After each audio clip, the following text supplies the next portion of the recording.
हगवणे कुटुंबियांचा आणखीन एक प्रताप उघड झालाय। आता एक नवीन माहिती समोर आलेली आहे। वळूयात पुढील महत्त्वाच्या बातमीकडे। जेसीबीचे हप्ते भरण्यासाठी प्रशांत येळवंडेंना दिलेले पैसे हगवणेंनी हडपले। हगवणे कुटुंबियांकडून प्रशांत येळवंडेंना 11,70,000चा चुना लावण्यात आलाय। प्रशांत येळवंडेकडून हगवणे कुटुंबियांविरोधात माळुंगे पोलिसात तक्रार दाखल करण्यात आली। माळुंगे पोलीस शशांक आणि लता हगवणेला ताब्यात घेतलं जाणार आहे। आधीच वैष्णवी हुंडाबळी प्रकरणात शशांक आणि लता हगवणे हे पोलीस कोठडीत गेले। आता आणखीन एक प्रताप आता उघड झालेला आहे। हगवणे कुटुंबियांचा आणखीन एक प्रताप उघड झालेला आहे। वैष्णवी हगवणे मृत्यू प्रकरणानंतर हगवणे कुटुंबियांचे अनेक प्रताप पुढे येताना पाहायला मिळतात।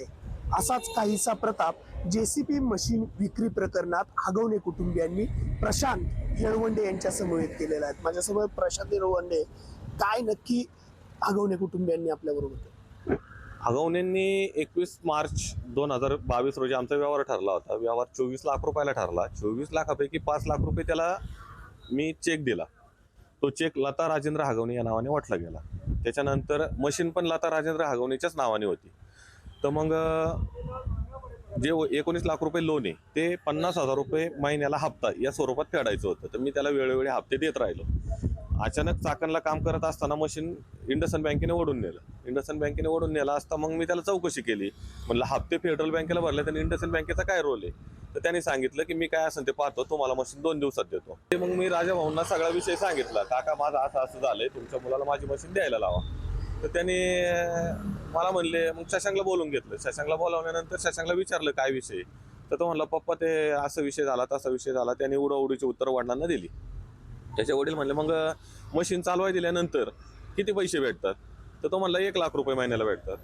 मग मला म्हणले तू जर 14 महिने मशीन वापरले तर तू आम्हाला 14 लाख रुपये द्याने, तू तर 12 लाख रुपये दिलेत। म्हणलं काका हा उलटा व्यवहार झाला। तर साहेबांसमोर त्यांनी नाही होय करता करता 5 लाख रुपये द्यायचे मला कबूल केले। तर परत आम्ही बाहेर आलो। बाहेर आल्या त्यांनी लगेच याच्यातली वेपन काढली, फॉर्च्युनर गाडीतली त्याच्या, आणि वेपन काढल्यावरतीच मला म्हणला तुला काय मग करायचं ते कर। मशीन काय चौकीला खाकीमध्ये एवढा दम नाहीये की माझी मशीन हात लावतील आणि मी काय तुला 1 रुपया देणार नाही। या प्रकरणामध्ये मशीन ज्यावेळेस बँकेने ओढून नेलं होतं, मात्र पोलिसांनी जे जप्त मशीन केलंय ते त्याच्या हगवणेंच्या घरापासून केलं। हो, त्याच्या घरीच मशीन होतं ते। मशीन तिकडे कसं केलं? त्याने बँकेतून काय सोडून आणलं, कधी आणलं काय तपास नाही विषय तो। तुषार झरेकर, पुढारी न्यूज, निगोजे, खेड।